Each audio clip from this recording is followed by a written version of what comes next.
I'll just read a couple more.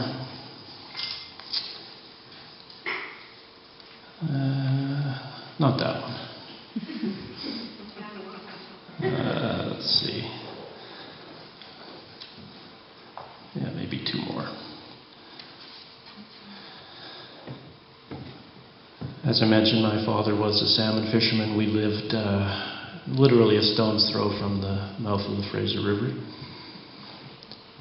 My father walked to work, and his work was on the water. My father walked to work, and his work was on the water, his journey through blossom, cat shadow, and rain. Always I can see the rungs, but I can never hold the ladder. I was his youngest child, but a man's daughter in her difference does more to ease his pain. My father walked to work, and his work was on the water. The grass becomes wet, and then it slides under. The process is endless, and everywhere the same boot steps fall. On every tide there floats a broken ladder. Now I haunt the phone booth by the docks where the cracked receiver's silence rings a permanent refrain. My father walked to work, and his work was on the water. Does the child die with the parent? My sister keeps the driftwood he gathered and his whisper of her name. I grasp the fog's whiteness as if it were a ladder. And it breaks whenever I touch it, and the port oar breaks when I try to set out. Yet every night and every day, my father walks to work, and his work is on the water, where the salmon, silver rung by rung, ascend the salmon ladder.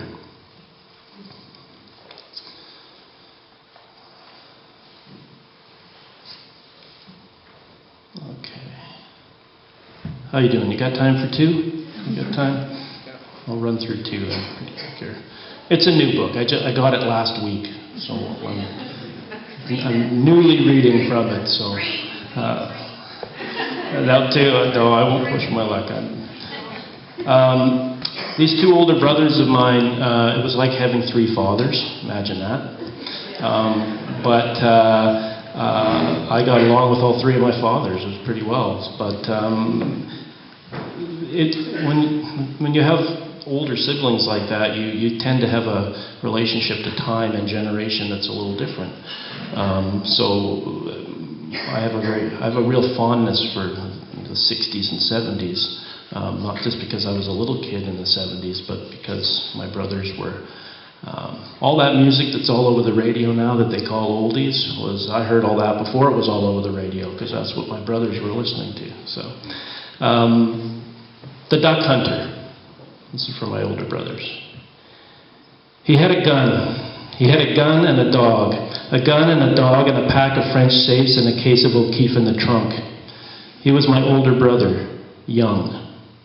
He had something I want and can never have. His time, his river, the years to love our parents longer.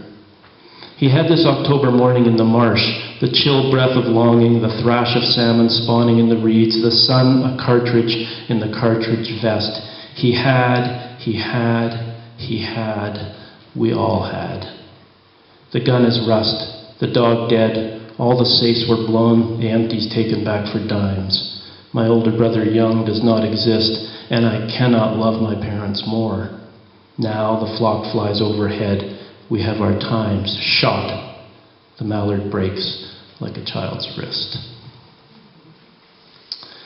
And I'll close with this, and thank you all so very much. Versefest is really a wonderful festival, and it's a real honor for me to be here and to be reading with poets I respect and enjoy.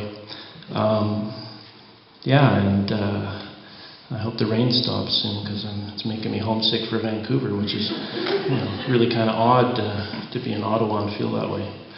Anyway, speaking of feeling, wow, there's a nice segue that I wasn't planning. I love that. Speaking of feeling. To feel.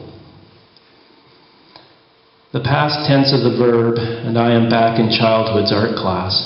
Today we are going to make a present for your parents out of macaroni and felt, out of paper clips and felt, out of the tears of divorce and long November rain and the corpse of a grasshopper and the back of a baby's mouth silk smooth pool pocket and the terrifying clunk of generation and felt.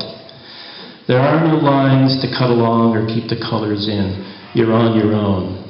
At 3:15, outside this clutch of years, no longer than your dog's lifespan, time will arrive in the Halloween mask your grandparents fashioned out of polio, foreclosures, and paper mache to take you to the sea, where you will go like gleaners between the velvet water and the felt indifferences, over the spinning clay sphere held in no hands, made without love, lovelier than the intense attraction between your eye songs and these desperate invocations of your little wanting heart.